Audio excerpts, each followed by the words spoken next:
दोस्तों, महमूद साहब की एक फिल्म में सुंदर नाम का एक कैरेक्टर बड़ा बदसूरत दिखता है। हीरो मजाक में उससे कहता है, वाह बेटे तुम्हारे घर वाले भी बड़े होशियार निकले। बच्चा सुंदर हो ना हो, नाम सुंदर रख दिया ताकि सबको उसे बुलाना सुंदर ही पड़े।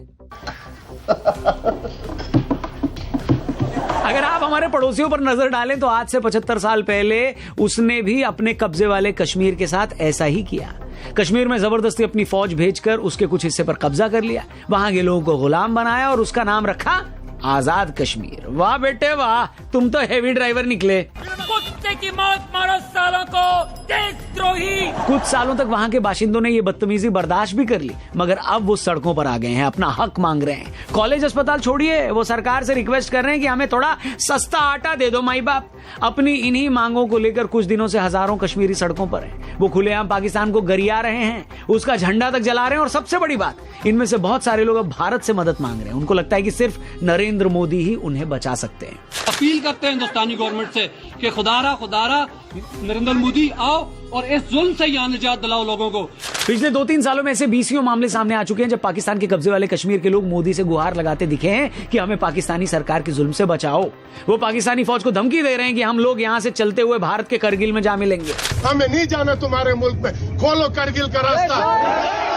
उन्हें समझ आ गया कि किस तरह पाकिस्तानी हुकूमत सिर्फ उनके रिसोर्सेज का इस्तेमाल कर रही है, मगर बदले में उन्हें कुछ नहीं दे रही है। वो उन्हीं के यहाँ बिजली बनाती है और उन्हीं को महंगा बेचती है। वो कश्मीर की उसी जमीन का इस्तेमाल भारत में आतंकवादी भेजने के लिए कर रही है। पाकिस्तान के कब्जे में रहने वाले ये वो कश्मीरी हैं जिनके हजारों रिश्तेदार भारतीय कश्मीर में रहते हैं। वो जानते हैं कि कैसे हिंदुस्तान के हिस्से वाला कश्मीर हर दिन तरक्की कर रहा है। जहां पाकिस्तानी कब्जे वाले कश्मीर में लोगों को 250 रुपए किलो आटा मिल रहा है, वहीं भारत के कश्मीर में बीपीएल कार्ड रखने वाला हर एक परिवार हर महीने 20-20 किलो राशन फ्री में ले जा रहा है। वो देख रहे हैं कि कैसे भारत के कश्मीर में मॉल खुल रहे हैं, यहाँ फार्मूला रेस हो रही है, पूरे हिंदुस्तान से पैसे वाले टूरिस्ट वहां आकर करोड़ों रुपए खर्च कर रहे हैं। G20 जैसे कार्यक्रमों में दुनिया भर के डेलीगेट्स कश्मीर आ रहे हैं। कश्मीर में आज ओपन म्यूजिकल कॉन्सर्ट हो रहे हैं और दूसरी तरफ सो कॉल्ड आजाद कश्मीर के लोग अपने मोबाइल में भारतीय कश्मीर में ये सब होता देखकर अपना माथा पीट रहे हैं और ऊपर वाले से इस बात की शिकायत कर रहे हैं कि वो लकीर के उस तरफ पैदा क्यों नहीं हुए। यही वजह कि आज पाकिस्तानी कब्जे वाले कश्मीर के लोगों में गुस्सा बढ़ रहा है। उनके सब्र का पैमाना टूट चुका है।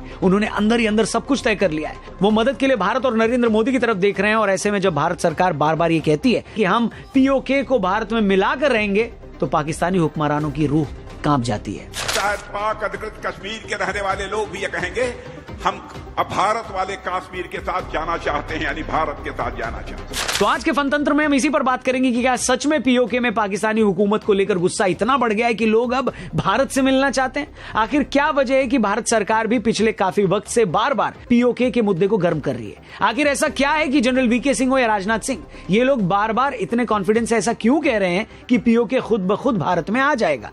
तो आइए इन्हीं सवालों पर हम खुलकर बात करेंगे। वीडियो पसंद आए तो प्लीज इसे और भी लोगों तक पहुंचाइएगा, शेयर जरूर करिएगा। और तो दोस्तों, इससे पहले कि हम पीओके के भारत में मिलने की पॉसिबिलिटीज पर बात करें, उससे पहले आपको पीओके की हिस्ट्री के बारे में बता देते हैं। 1947 में जब भारत को आजादी मिली, तब जम्मू कश्मीर के राजा हरि सिंह जी थे। उस वक्त हरि सिंह जी के पास 2 ऑप्शन थे, या तो कश्मीर को भारत में मिला लें या फिर पाकिस्तान के साथ चले जाएं। हरि सिंह जी इसे लेकर काफी कंफ्यूज थे। वो इस बारे में अभी सोच ही रहे थे कि 24 अक्टूबर 1947 को पाकिस्तान के कबायलियों और पाक फौज ने कश्मीर पर हमला कर दिया। इससे घबराकर हरि सिंह ने भारत सरकार से मदद मांगी। भारत सरकार ने कहा, पहले तुम कश्मीर का भारत में विलय तो करो।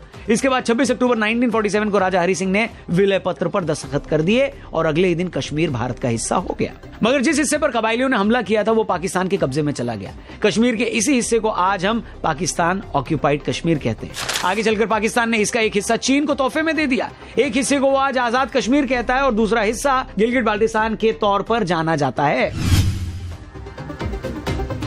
पाकिस्तान के कब्जे वाले कश्मीर के लोग अगर आज सड़कों पर आकर प्रदर्शन कर रहे हैं तो उसकी बहुत सारी वजह है। सबसे बड़ी वजह तो यह है कि वो क्लियरली ये देख पा रहे हैं कि एक ही जैसे हालात होने के बावजूद भारत का कश्मीर कहां चला गया और दूसरी ओर पीओके उसके सामने अभी भी 100 साल पीछे है। कैसे, इसे कुछ नंबर से, आंकड़ों से समझते हैं। एशियन लाइट इंटरनेशनल की रिपोर्ट की माने तो आज कश्मीर में 35 यूनिवर्सिटीज है, वहीं पीओके में सिर्फ 6 यूनिवर्सिटीज। कश्मीर में जहां 4 एयरपोर्ट है, वहीं पीओके में सिर्फ 2।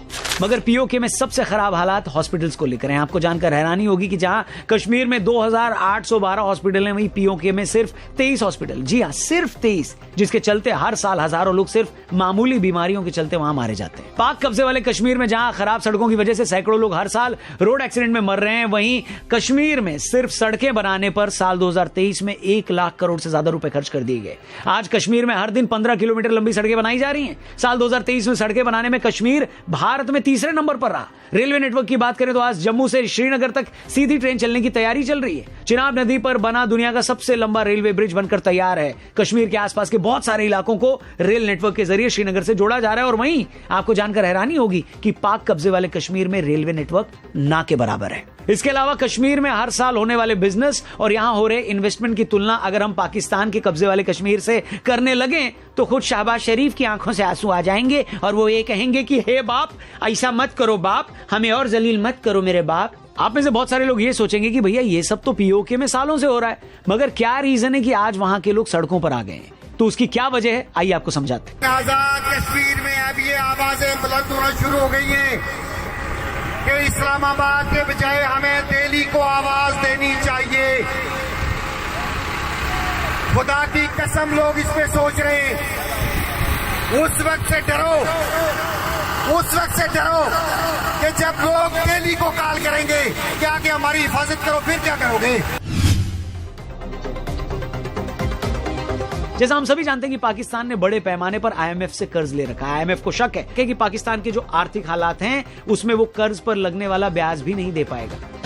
आज पाकिस्तान में महंगाई 20% के आसपास पहुंच गई है। उनकी पर कैपिटा जीडीपी $1400 के आसपास आ गई है, जबकि उससे 7 गुना ज्यादा आबादी होने के बावजूद भारत जैसे देश की पर कैपिटा जीडीपी $2500 है, जो 2030 तक $4000 हो सकती है। ऐसे में आईएमएफ जैसी संस्थाएं पाकिस्तान पर यह दबाव डालती हैं कि भैया कुछ ऐसा तुम करो जिससे हमें ये लगे कि तुम पैसा कमाने के लिए भी कुछ कर रहे हो और तुम्हारा मनी मैनेजमेंट अच्छा है।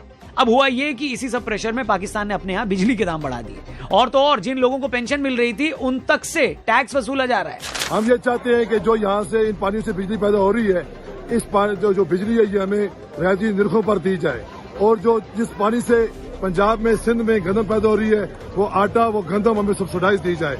और हम उस वक्त तक रोडों पर खड़े हैं जब तक हमारे ये जो जायज कानूनी और अखलाकी तलबात पूरी नहीं होते, हम अपनी जदोजहद से पीछे नहीं हटेंगे। खासतौर पर बिजली के दाम बढ़ाने से पीओके के लोग उबल पड़े। वो ये कह रहे हैं कि भैया तुमने हमारे यहाँ ही हाइड्रो प्लांट्स लगा रखे हैं, सारी बिजली यहीं पैदा करते हो, हम वैसे ही बिजली में सरप्लस हैं, फिर भी तुम हमें ही महंगी बिजली दे रहे हो। ऊपर से पाकिस्तान की सरकार ने जरूरी चीजों पर मिलने वाली सब्सिडी भी खत्म कर दी है, जिससे आटे जैसी चीजें भी महंगी हो गई हैं। इसके अलावा पाक कब्जे वाले कश्मीर और गिलगिट बाल्टिस्तान में पाकिस्तान से नाराजगी की एक और वजह है। दरअसल पाकिस्तान में सुन्नी कम्युनिटी डोमिनेंट है, मगर गिलगिट बाल्टिस्तान में शिया लोग बड़ी संख्या में रहते हैं। वहां के लोगों का कहना है कि पाकिस्तानी सरकार और आर्मी यहां बड़ी चालाकी से सुन्नी लोगों को बसाकर यहां डेमोग्राफिक चेंज करना चाह रही है। पाकिस्तान में कुछ टाइम पहले ब्लास्फेमी लॉज को भी और सख्त किया गया। शिया लोगों का मानना है कि ये सब भी हमें टारगेट करने के लिए किया गया है। यही सब वजह है कि पाक कब्जे वाले कश्मीर में लोग आज खुलेआम नरेंद्र मोदी का नाम लेकर उनसे मदद मांग रहे हैं। उन्हें समझ आ गया है कि सालों तक पाक आर्मी और नेताओं ने इस्लाम के नाम पर हमें बेवकूफ बनाया है और कुछ नहीं किया। कि हमारी इस किस्म की सिचुएशन है, रोटी के लिए, आटा के लिए लोग मर रहे हैं, लड़ रहे हैं, और गवर्नमेंट जो सब्सिडी दी थी गवर्नमेंट ने वो भी खत्म कर दी है। और ऐसा बोलने वाले कोई एक आध लोग नहीं है, बल्कि आपको ऐसी दसियों आवाजें पाकिस्तान में सुनाई देंगी। लोग वहां खुलेआम कह रहे हैं कि हमें इस्लामाबाद की बजाय नई दिल्ली से मदद चाहिए। पीओके के एक्टिविस्ट कैमरे के सामने आकर बोल रहे हैं कि नरेंद्र मोदी आप आगे आओ और हमें इन लोगों के जुल्म से निजात दिलाओ। यही वजह है कि ये सब हालात देखकर खुद पाकिस्तान के पीएम शहबाज शरीफ की 74 हो रखी। रुको जरा, सबर करो। इमरान खान भी बांग्लादेश का एग्जाम्पल देकर एक से ज्यादा बार कह चुके हैं कि अगर हमने अपने ही लोगों पर जुल्म करना बंद नहीं किया तो पाकिस्तान के और टुकड़े हो सकते हैं। यही इस पाकिस्तान में हुआ था। क्या हुआ था कि सबसे बड़ी जमात के खिलाफ हमने फौज खड़ी कर दी, तो क्या सबक नहीं मिला कि मुल्क टूट गया था। देखिए, इसमें तो कोई शक नहीं कि भारत सरकार पीओके को अपना एक अटूट हिस्सा मानती है। भारत के होम मिनिस्टर अमित शाह देश की संसद तक में कह चुके हैं कि हम पीओके को वापस पाकर रहेंगे। कि जम्मू एंड कश्मीर के पीओके को आप भारत का हिस्सा नहीं मानते हो क्या? एग्रेसिव ना हो, जान दे देंगे इसके लिए। क्या बात कर रहे हो आप? खुद प्रधानमंत्री से लेकर रक्षा मंत्री राजनाथ सिंह जी ये बात बोल चुके हैं। अब सवाल ये है कि भारत पीओके को कैसे फिर से अपना हिस्सा बनाएगा। क्या भारतीय फौज पाक कश्मीर पर हमला करके उसे अपने में मिलाएगी या कुछ और होगा? तो इस बात का जवाब भी आपको हमारे ही नेताओं की बात से मिल जाएगा। आपको याद होगा कुछ वक्त पहले फॉर्मर आर्मी चीफ और बीजेपी के नेता वीके सिंह साहब से जब इस बारे में पूछा गया तो उनका ये कहना था, पीओके अपने आप भारत के अंदर आएगा, थोड़ा सा इंतजार करें। फिर महीना भर पहले रक्षा मंत्री राजनाथ सिंह जी ने भी ऐसी ही बात की। उन्होंने भी कहा कि आप इंतजार करें, पीओके के लोग खुद ही भारत में मिल जाएंगे। पाक अधिकृत कश्मीर में रहने वाले लोगों के भी को भी अब लगता है पाकिस्तान हमारा विकास नहीं कर सकता है। विकास यदि कोई कर सकता है तो भारत ही कर सकता है, प्रधानमंत्री मोदी ही कर सकते हैं।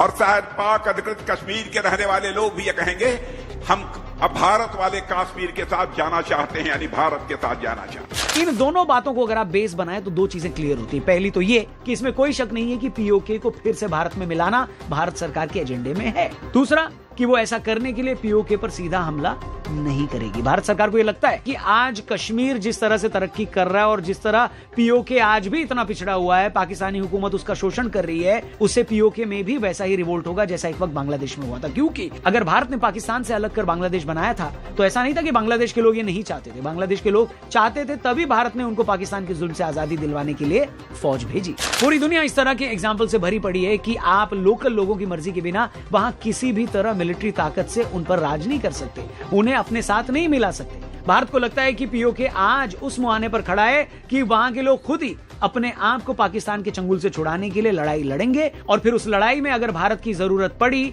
तो हम जरूर आगे आएंगे। और इस थ्योरी में कहीं कोई कमी लगती भी नहीं है। और आप देखिए, यही सब आज पाक कब्जे वाले कश्मीर में हो रहा है। लोग बुनियादी चीजों के लिए, बेसिक चीजों के लिए सड़कों पर आ गए हैं। लोकल पुलिस और लोकल लोग आमने सामने है। सेना भी लोगों को संभाल नहीं पा रही। लोग खुलेआम पाकिस्तान से अलग होकर भारत से मिलने की मांग कर रहे हैं। पाकिस्तान के झंडे जलाए जा रहे हैं, भारत के साथ मिलने के पोस्टर लगाए जा रहे हैं। कुल मिलाकर पीओके पूरी तरह से पाकिस्तान से अलग होने के मुहाने पर जा खड़ा है। आग धधक रही है, बस ज्वालामुखी कब फटता है अभी यही देखना है। बाकी आपको इस बारे में क्या लगता है कमेंट करके जरूर बताइएगा। मगर इतना तो तय है कि जिस दिन पीओके और गिलगिट बाल्टिस्तान पाकिस्तान से अलग हुए उस दिन एक देश के तौर पर भी पाकिस्तान को पूरी तरह से टूटने में वक्त नहीं लगेगा, क्योंकि बलूचिस्तान और सिंध में बहुत पहले से ही पाकिस्तानी हुकूमत के खिलाफ आवाजें उठती रही हैं। खैबर पख्तूनख्वा में भी हालात अच्छे नहीं हैं और एक बार पीओके अलग हुआ तो वो दिन भी दूर नहीं है दोस्तों जब आईपीएल में 2-3 नई टीमें और जुड़ती हुई देखेंगे आप। क्या समझे? क्या बात है सर, क्या बात है सर। मजे की बात यह है कि अगर सच में पाकिस्तान टूटा तो पाक आर्मी के अलावा किसी को इससे दिक्कत नहीं होगी।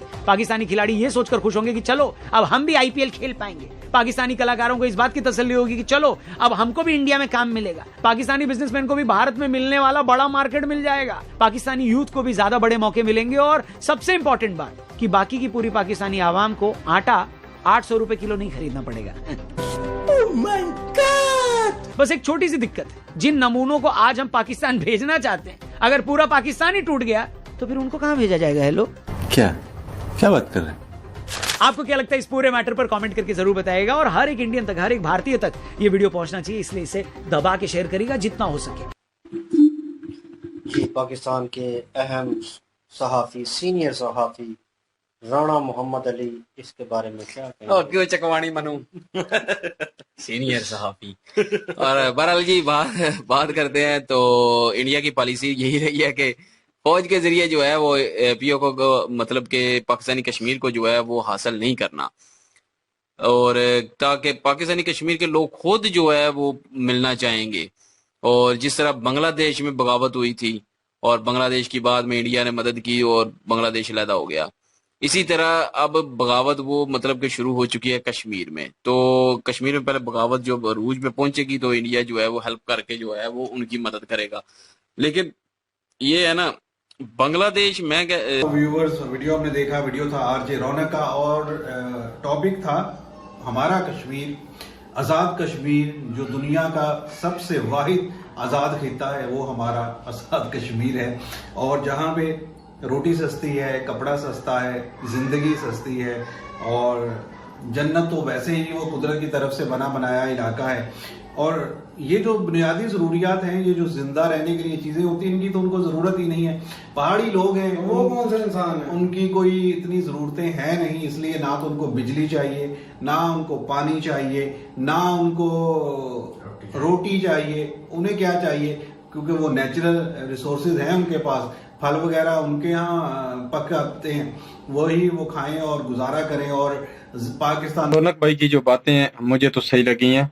बात उन्होंने बिल्कुल सही की है। जैसे मामलात बने हुए हैं, जैसे स्थिति हम जो पाकिस्तान में बैठ के देख रहे हैं, काफी मामला वाकई उलझे हुए हैं, काफी अरसे से वो मतलब वो सड़कों पे हैं। तो हमारी हुकूमत अगर ऐसे इकदाम नहीं लेगी तो बिल्कुल जो उन्होंने बात की है तो ये टूटने के बहुत ज्यादा चांस है। और ये बात भी आरजे रौनक की ठीक है कि अगर ये एक हिस्सा अलग होता है तो फिर इसके बाद दूसरे लोगों को भी शय मिल जाएगी, और वो भी जो है ना इस बात के लिए फिर वो भी जोर लगाएंगे कि हम भी हट जाएं साथ। बिल्कुल बिल्कुल सही बात है। लेकिन पता है क्या बात है, कोई भी रियासत है ना वो अपनी आवाम की एक रखवाला होती है, एक जिम्मेदार होती है। किसी भी रियासत का हक बनता है कि अवाम जो है उसको अपनी औलाद की तरह ट्रीट करना, जैसे औलाद की जरूरियात को पूरा किया जाता है इस तरह। याद है आपको जब कश्मीर वो बांग्लादेश जब बना था तब वहां के लोग परेशान हो गए थे, तब इंडिया से मदद मांगी गई थी, तब इंडिया ने मदद करी। तो वैसे ही है, वहां के लोग जब बिल्कुल परेशान हो चुके हैं, क्या काम करो, मुझे ऐसा लगता है यहाँ के बहुत सारे लोगों के अंग विशेष में चल रहे हैं ना कि यहाँ दुखी है, ये वो है, पाकिस्तान हमारा भाई है, तो उन्हें वहाँ भेज दो ऐसे। और पीओके के जिन्हें आना है ना उन्हें वो कर दो, जो यहाँ के वो है ना उन्हें भेजो पाकिस्तान। कुछ लोगों को यहाँ से दुख है, लेकिन वहाँ अगर वो चलेगा दुख तकलीफ पीड़ा संकट सब कुछ हो जाएगा वहाँ पर। मैं चाहती हूँ कि उनके लिए खोलो कि भाई एक दिन खोल दें। बहुत ही ज्यादा पता है क्या, जिनके बिरादर मुल्क है ना, दोगुले हैं, बिल्कुल नहीं जाएंगे, खदेड़ के भी लेगा तब भी मना कर देंगे, क्यों यहाँ फ्री का खाने की आदत पड़ चुकी है उन्हें। हम तो नहीं जाएंगे, बस बोलना आता है कैमरे के आगे। भाई वहाँ की रियलिटी में पता क्या कि सबसे पहले हाल है रियलिटी, वही सब लोग यही बोलते हैं अपने आप मिल जाएगा। भैया अपने आप तो मिल ही नहीं सकता, वो तो मैं बिल्कुल अगर किसी भी मतलब पाकिस्तान के कंट्रोल में वो एरिया है, लोग जो है प्रदर्शन करें और बस एक दिन में ऐसा मिरेकल होगा कि वो इंडिया के साथ मर्ज हो जाएंगे, ऐसा नहीं होता। ऐसा नहीं होता क्योंकि उनकी आर्मी बैठी हुई है, उनकी आर्मी सबको कंटेन करके सबको ठप कर देगी, बोलेगी पूरे बॉर्डर में आर्मी आ जाएगी, बोलेगी कोई कहीं नहीं जा रहा और क्रश कर देगी। इतनी आर्मी में तो दम है। तो इसलिए होना तभी होता है, जैसे बांग्लादेश में तो कोई और बात थी, क्योंकि बांग्लादेश में आपने वेपन्स सप्लाई किए थे उनको, जिससे वो खुद ही फाइट करें और उनको इंडिपेंडेंस चाहिए थे। यहाँ पे इनको इंडिपेंडेंस नहीं चाहिए, इनको मर्ज होना इंडिया के साथ। तो वो भी इक्वेशन नहीं है कि जैसे बांग्लादेश में हुआ था, वहां तो इंडिपेंडेंस थी, दिस इज नॉट इंडिपेंडेंस।